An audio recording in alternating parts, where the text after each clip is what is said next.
friend of mine and I walked into Sushi Sakai an hour before it closed. We were our servers only table. I ordered an Arnold Palmer, my friend ordered an IPA. She brought us 2 beers. How was I going to respond? For context, my name is Kevin Finch and I'm the executive director of Big Table. I run a nonprofit that cares for folks in crisis in the restaurant and hospitality industry. I also was a food critic for 10 years. But rather than blow her up for messing up our drink order, I simply asked a question. Are you okay? She wasn't. She started to cry and she said, tomorrow morning I have to go to court to find out if I have to go back to prison. And I don't know who's going to take care of my daughter. I never got her name. The check when it came simply said server number 3. But I will never forget her story. And sadly, her story is not an isolated one. The highest concentration of need in our nation is hidden behind the smiles of people who work in restaurants and hotels. This massive industry is the largest employment group in the nation. And 2 critical statistics reveal why what Big Table does is so critical. First, poverty rates. Nearly half of the people who work in restaurants are either below or at the poverty line. Every single one of the 10 lowest paying jobs in our country, out of over 500 that are tracked by the Bureau of Labor and Statistics, is a restaurant or hospitality job. Every single one. And then addiction. This one industry posts the highest rates of addiction of any industry for both drugs and alcohol. Not just high, the highest. Why this incredible concentration of poverty and addiction in this one place?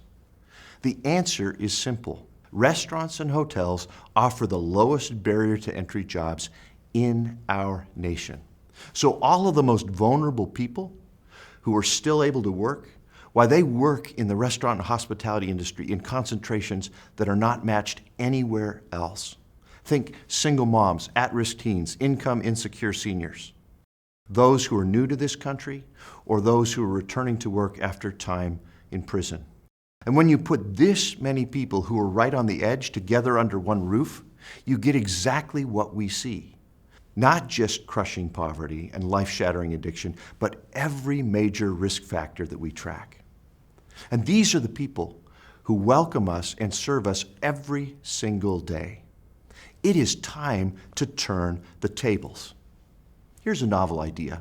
What if those serving us experienced abundant hospitality themselves, rather than isolation and deepening despair in the midst of a crisis? Think about it. Every single thing that we measure around hospitality is about us, whether that's on Zagat or TripAdvisor, Yelp, or OpenTable. They're all about us, about our experience, about how well we were treated. And now you know the highest concentration of need in our nation is hidden behind the smiles of the very people who are serving you in that moment. It is time to turn the tables. What if we cared for them as intentionally as they care for us? What if server number 3 didn't have to go into court alone, but instead was surrounded by a community of people who were caring for her and her daughter every step of the way? It is time to turn the tables. And this is exactly what Big Table does, responding first to whatever crisis is most critical. Now that could be an emergency root canal, or that could be rental assistance to keep a whole family from ending up homeless. It could be connections to combat serious depression, or resources to deal with crippling debt. Whatever the need is, we jump in to help at that point of crisis. But then we stay involved in that person's life. For Nicole, it was Desiree who first turned the tables and reached out to Big Table for help. By the way, this is something that you can do. All it takes is less than 5 minutes on our website to put in a referral. Desiree had just hired Nicole as a new bartender. And as Nicole was leaving, Desiree looked out the window of the restaurant and saw Nicole pushing her car out of the parking spot. She went out and asked what was wrong. Nicole laughed sheepishly and said that her car didn't have reverse. There was also another glaring problem with this particular automobile. It was a convertible, and the top was stuck down. So anytime it rained or snowed, which it does fairly often in the Northwest, Nicole's car turned into a moving bathtub. Now, for anyone, this would be miserable.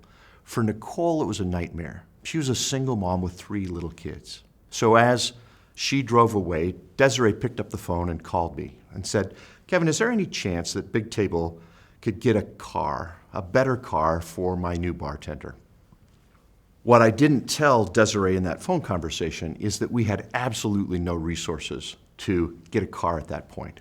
But rather than say no, I said simply, "Let me see what we can do." And literally the next day, and this is the first time this ever happened, a woman called me and said, "Hey, Kevin, we were thinking of donating our used car somewhere. Is there any chance Big Table could use that car?" The very next week, we were able to deliver that car to Nicole and her kids.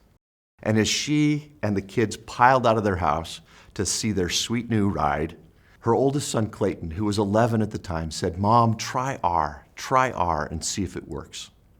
Now that car met a critical need for Nicole and her kids. But what changed her life long term was a mentoring relationship and a friendship with Big Table. You see, abundant hospitality is always going to be about more than triage care. Abundant hospitality has to be about relationship.